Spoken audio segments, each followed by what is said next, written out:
Muy buenos días, queridos amigos, estimados hermanos. Hoy es martes 6 de enero del año 2026 y vamos a reflexionar la lección de escuela sabática que se titula El discernimiento espiritual aplicado.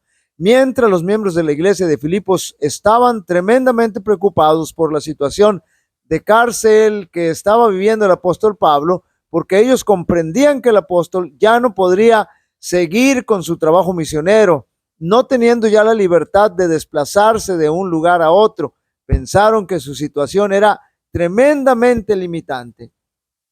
Así que enviaron a Epafrodito como emisario para decirle que la iglesia estaba preocupada, pero también ocupada en apoyarle, que no se preocupara porque ellos habrían de atender todas sus necesidades que se les presentaban en la prisión. Y como hemos dicho ya, el apóstol era un fuera de serie y además tenía una gran visión, y su discernimiento espiritual le permitía ver su situación de diferente manera. Noten, para él estar prisionero no era ninguna limitante, y comienza a enumerar ciertas situaciones que se desprenden a raíz de su encarcelamiento. Leamos la lectura bíblica para ir identificando y corroborando lo que el apóstol Pablo decía. Filipenses capítulo 1, versos 12 al 18.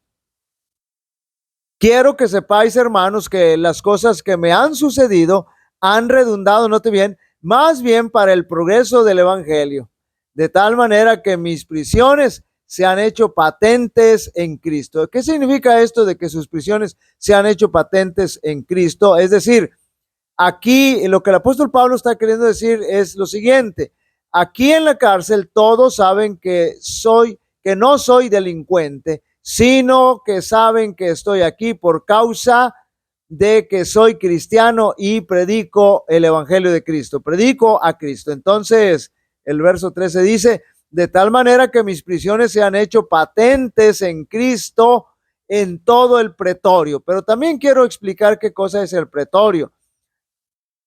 En la Biblia, el pretorio se refiere a la residencia oficial o cuartel general del gobernador romano, como Poncio Pilato en Jerusalén, siendo el lugar clave donde Jesús fue juzgado, azotado y sentenciado a muerte. También donde el apóstol Pablo estuvo preso. Representa el poder judicial y militar romano. El término griego, praetorion, se traduce de varias formas como casa del gobernador, sala del juicio, palacio o salón común. Entonces voy a repetir nuevamente el verso 13: de tal manera que mis prisiones se han hecho patentes en Cristo en todo el pretorio y a todos los demás. Y la mayoría de los hermanos, cobrando ánimo en el Señor con sus prisiones, se atreven mucho más a hablar la palabra sin temor. Algunos a la verdad predican a Cristo por envidia y contienda, pero otros de buena voluntad. Los unos anuncian a Cristo por contención, no sinceramente pensando añadir aflicción a mis prisiones. Es decir, lo que está queriendo decir el apóstol Pablo aquí es que estos que se dedican ahora a predicar, no con el propósito real, son aquellos que le envidiaban, aquellos envidiosos, aquellos que envidiaban al apóstol Pablo y solo predicaban para molestarlo, para decir: yo sí puedo predicar, ahora yo puedo predicar. Y lo envidiaban porque cuando el apóstol Pablo estaba libre y predicaba, ellos se sentían opacados por el apóstol Pablo, y ahora que estaba en prisión se sentían contentos y predicaban, no porque ellos quisieran predicar a Cristo, sino por molestar al apóstol Pablo. Pero los otros, por amor, sabiendo que estoy puesto para la defensa del evangelio, que pues que no obstante de todas maneras, noten bien, aún así el apóstol Pablo se sentía contento y gozoso, aún con aquellos que predicaban por molestarle, porque dicen que pues que no obstante, de todas maneras y por pretexto o por verdad, Cristo es anunciado, y en esto me gozo y me gozaré aún. Ya de entrada podemos notar que el apóstol Pablo no estaba preocupado por él, sino por el evangelio, y estaba optimista porque esa situación adversa que estaba viviendo le estaba permitiendo que en lugar de que el evangelio se estancara o sufriera un retroceso, fue todo lo contrario. El evangelio estaba progresando, decía literalmente el apóstol Pablo.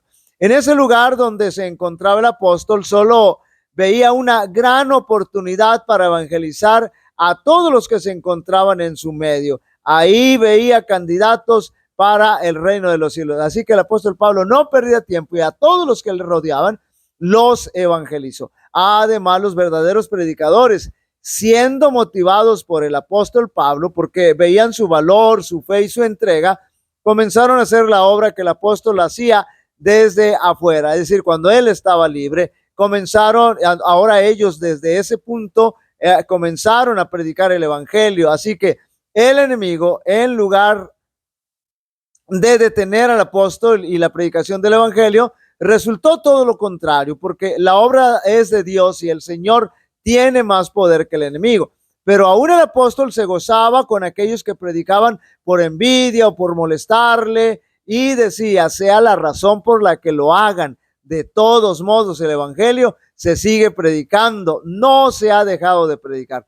Pero eso no fue todo, sino que hubo más conversos en aquellos y con ellos más predicadores. Es decir, el evangelio no se detuvo, la predicación no se detuvo, ni tampoco la ganancia de almas. Hubo más conversos, más predicadores, más testimonios poderosos que motivaban a otros a entregar su vida al Señor. Y también estaban dispuestos a sufrir lo que el apóstol estaba experimentando. Debemos recordar que a los que a Dios aman, todas las cosas les ayudan a bien. El Señor es tan oportuno que nuestras experiencias desagradables adquieren significado ante Él, porque tiene el poder para cambiarlas para bien. Queridos amigos y hermanos, volvemos a enfatizar, el apóstol Pablo era dirigido por el Espíritu Santo. De esa manera, pudo tener un discernimiento espiritual y aplicarlo en su estancia en la prisión, que lo llevó a comprender el plan que Dios tenía para él tras las rejas. Pero ese discernimiento espiritual solo se logra cuando se mantiene una relación con el Señor por medio de la oración y el estudio diligente de la Escritura. Entonces nuestro corazón, cuando eso ya es una realidad en nuestra vida, entonces nuestro corazón rebosará de gratitud. Jehová te bendiga y te guarde.